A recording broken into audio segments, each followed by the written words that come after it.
Late April 2025, north of Otter Lake. Thor and Ivor and I are enjoying this lovely morning and doing a walkthrough and an assessment. Hear that pileated? Wow. Anyway, this is a great spot to point out that patient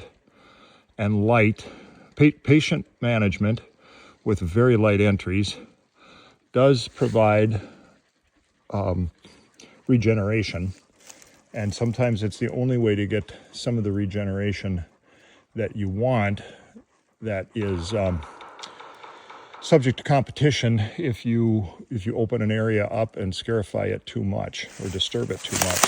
So here we have white pine, natural white pine regeneration, likely from that tree right over there, as this cedar slowly ages out and as this black ash in the low area starts to age out also, and we've got emerald ash borer coming. But in any case, now we have this advanced white pine regeneration, pretty thick in here. Now there's 10 individuals here just in this one small area. And then basswood, cedar, maple, paper birch is definitely aging out, especially when it's been damaged from logging like that. I'd like to go back and deal with the guy who did that on our crew. In any case, yeah, making quite a few observations here today. And this is the start of me going back to narrating some of the forestry videos, because people have said that they missed that. I've been pretty silent for a lot of years. The other thing I want to point out here is that this is just about as optimal from a carbon sequestration and a climate mitigation standpoint as you could find. Even though, you know, the argument that some people make is that intensive forest management and young, even age, or just young, fast-growing timber is the best for carbon sequestration. Well, that is not the case.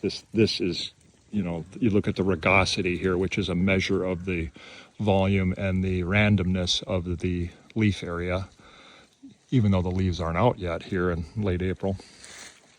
But anyway, we've got both storage and sequestration of carbon going on here. And we've got biological diversity. You can see it, you can hear it, you can feel it, I can even smell it. Yeah, hear that? The other critical thing that's happening here is resilience. We've got resilience to fire, we've got resilience to drought, we've got resilience to wind.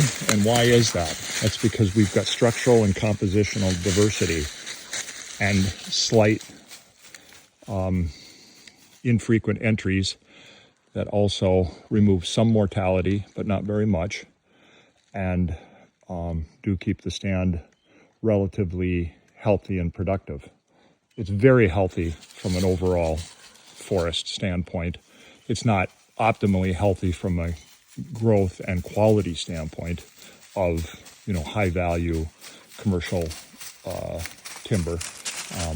But we've built a business around, and many people know how to build a business around, you know, this mix of species and larger trees and more valuable trees. It just takes patience. You don't get all your revenue at one time, and it is somewhat costly to do the kind of management that it takes to both tend and harvest. But you know, this really is the future for anything other than a small percentage of our acres intensively and even age and single species managed.